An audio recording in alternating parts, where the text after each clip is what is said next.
yours, waiting on the sexy flow. Come get it all, are you gonna make me yours? Waiting on the sexy flow. I'm trying not to think about. Ali फ़ौरन हमारे घर आ गया।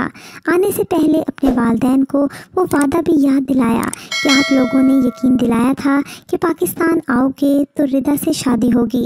अब वो इंतज़ार कर रही है और मैं इसीलिए वापस वतन लौट आया हूँ। जब अचानक मैंने अली को देखा तो अपनी आंखों पर यकीन न आया। लगता था कोई ख्वाब देख रही हूँ। तभी उसने मुझे पुकारा।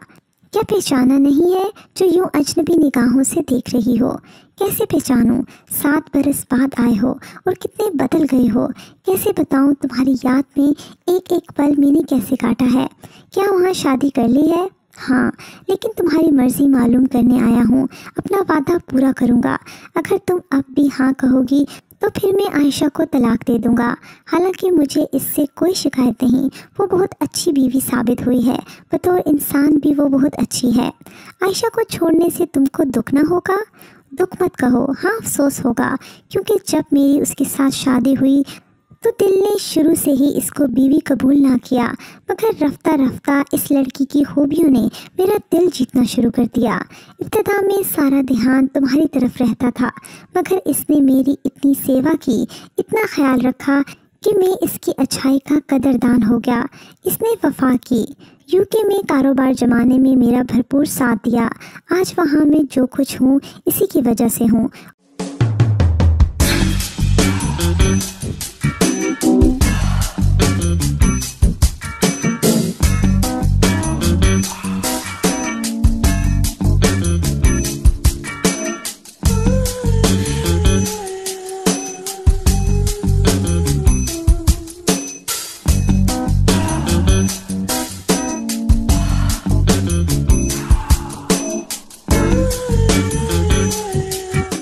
वो मेरे 2 बेटों की माँ भी है।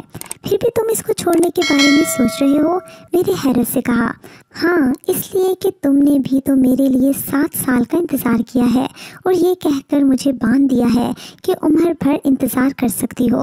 मैं तुमसे बेवफाई नहीं कर सकता और यूके में 2 बीवियाँ नहीं रख सकता। मैं तुम्हारे लिए सब कुछ कर सकता हूँ रिदा, लेकिन एक बात जो मेरे लिए सुहाने रूह है और वो ये है कि आयशा ने मेरी खातिर इस्लाम कबूल कर लिया है।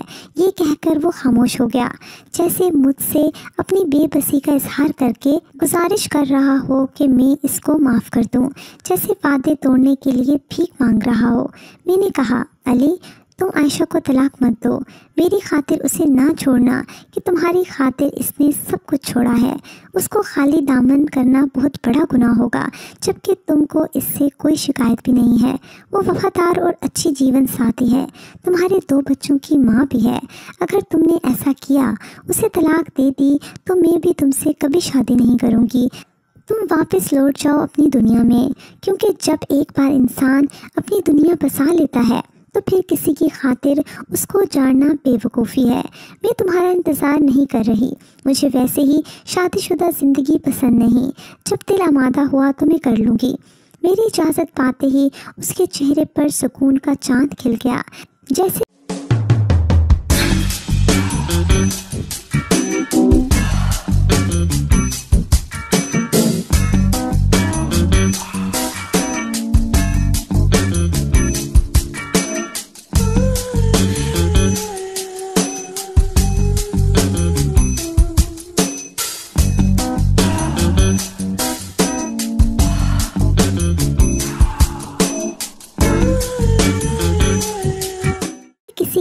पंछी को आज़ाद कर दिया जाए तो वो सुख का सांस लेता है।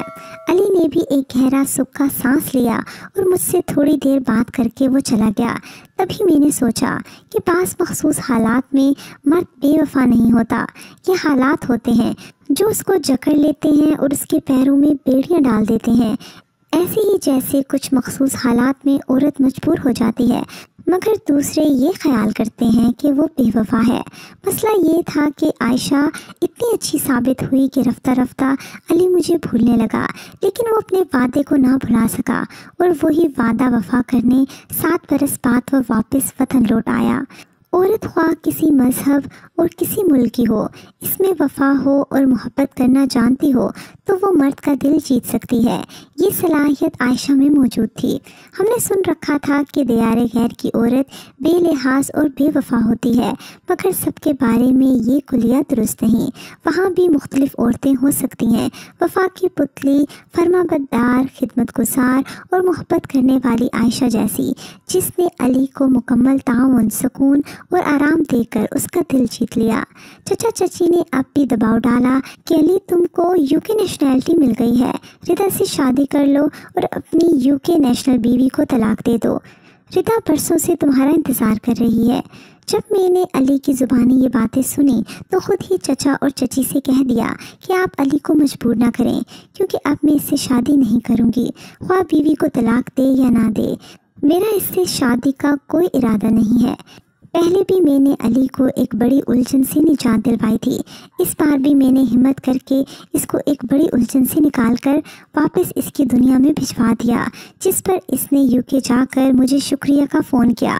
इसके बाद हमारा कोई नाता बाकी ना रहा। ज़िंदगी गुजारने के लिए अली की यादें ही काफ़ी हैं। व्यूअर्स, मुझे उम्मीद है कि आपको हमारी आज की कहानी पसंद आई होगी।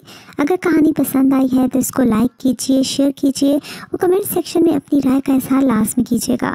अगर अभी तक आपने हमारा चैनल उर्दू कहानी किया तो इसको लाजमी सब्सक्राइब कीजिए और साथ लगे बेल आइकन को भी प्रेस कर लें, ताकि आपको हमारी हर न्यू वीडियो की नोटिफिकेशन भी टाइम पर मिलती रहे। अगले वीडियो तक इजाज़त दीजिए। अल्लाह हाफ़िज़।